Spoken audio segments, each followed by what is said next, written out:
Hello everyone. जैसा कि आप लोग जानते हैं कि आज पाइथन प्रोग्रामिंग चैलेंज डे 3 है और हम लोग बात कर रहे थे पाइथन डेटा टाइप्स की। तो चलिए आज हम लोग डिस्कस करते हैं Python data type dictionary. Dictionary is the ordered collection of की एंड वैल्यू पेयर। आप ऑर्डिनरी डिक्शनरी जो आप घर पर यूज करते हैं, जब भी आप वर्ड का मीनिंग सर्च करना होता है तो आप लोग उस वर्ड तक पहुंचते हैं, उस वर्ड से आपको वो मीनिंग डायरेक्ट मिल जाता है। सेम कॉन्सेप्ट डिक्शनरी का है कि आपके पास जो की और वैल्यू के पेयर हैं, तो अगर आपको वो वैल्यू तक पहुंचना है तो आप डिक्शनरी की के थ्रू ही आप वैल्यू को डायरेक्ट एक्सेस कर सकते हैं।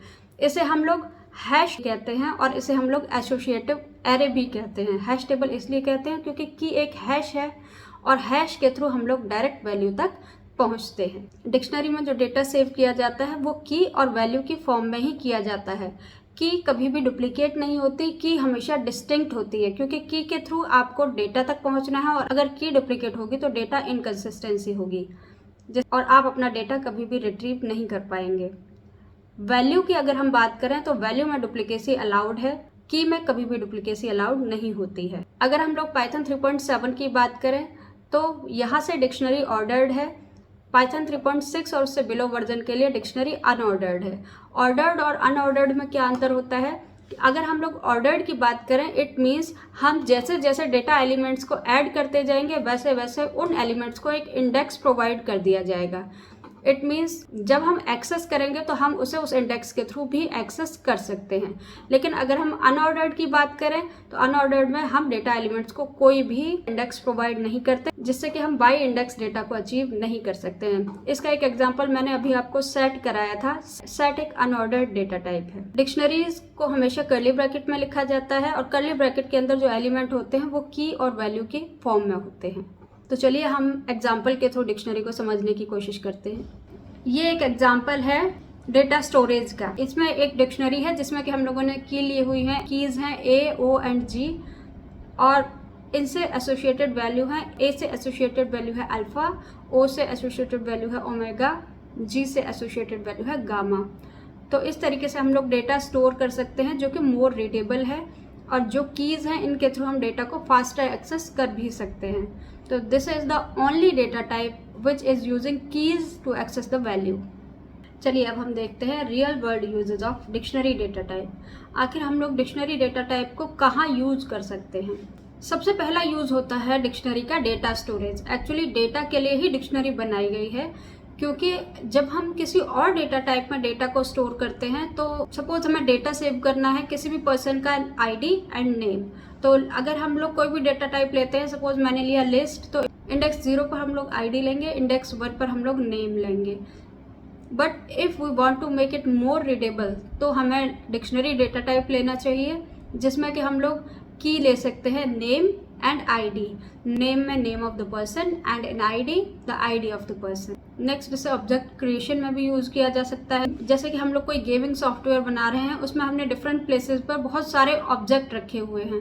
अब उन ऑब्जेक्ट्स का XY कोऑर्डिनेट होगा और अगर हम किसी और डेटा टाइप के थ्रू ये काम करेंगे तो हमें हर एक ऑब्जेक्ट के लिए अलग अलग XY कोऑर्डिनेट सेव करने होंगे।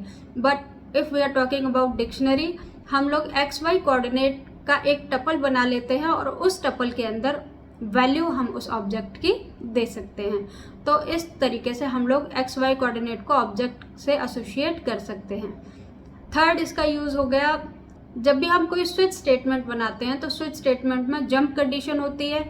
की में हम लोग वो कंडीशन दे सकते हैं और हम लोग डिक्शनरी के थ्रू इस चीज़ को इमुलेट कर सकते हैं और जंप कंडीशन में हम एसोसिएटिविटी दिखा सकते हैं कि इस स्टेटमेंट से किस स्टेटमेंट पे वो जंप करेगी। नेक्स्ट हम लोग लिस्ट में जो भी डेटा होता है उसमें किसी भी तरीके की कैलकुलेशन करने के लिए डिक्शनरी का यूज़ कर सकते हैं। जैसे कि अगर डिक्शनरी में हमने कोई लिस्ट ली हुई है तो उस लिस्ट में एडिशन, मल्टीप्लिकेशन, डिवीज़न, एवरेज, ये सारे के सारे मैथमेटिकल कैलकुलेशन आप इस पर अप्लाई कर सकते हैं। नेक्स्ट हम लोग इंडेक्सेस बना सकते हैं। इंडेक्सेस में हमारा page number as an integer and content as the string.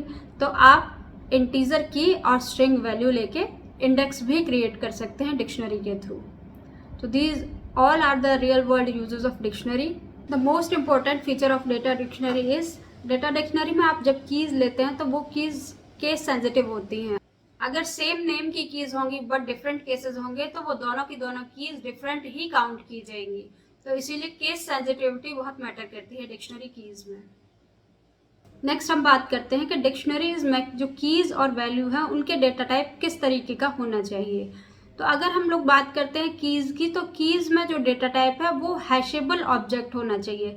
हैशेबल object means the object that is immutable, वो ऑब्जेक्ट जिसकी की वैल्यू चेंज नहीं की जा सकती है। अगर की वैल्यू चेंज हो गई तो हम लोग वैल्यू को अचीव नहीं कर पाएंगे। तो पाइथन के डिक्शनरी में जो कीज होती हैं वो हमेशा हैशेबल ऑब्जेक्ट होनी चाहिए। Hashable object means the objects that are immutable, that are not mutable.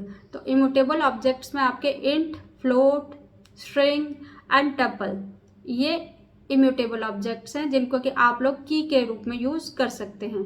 But when we talk about list, list can not be used as key because list is a mutable data object. List की value change होती रहती है। अगर हम लोग value की बात करें तो वैल्यू आप किसी भी डेटा टाइप की ले सकते हैं, नेस्टेड भी हो सकती है वैल्यू। आज के सेशन में हम लोगों ने Python dictionary introduction, features, examples, uses and the data types used for की एंड वैल्यू, इन चीज़ों के ऊपर डिस्कशन किया। कल हम लोग पाइथन प्रोग्रामिंग की तरफ मूव करेंगे। तो आज का सेशन आपको कैसा लगा प्लीज़ कमेंट करके मुझे बताएं and please like, share and subscribe my channel, ताकि ये जो यूजफुल कंटेंट है वो सभी लोगों तक पहुंच सके। Thank you.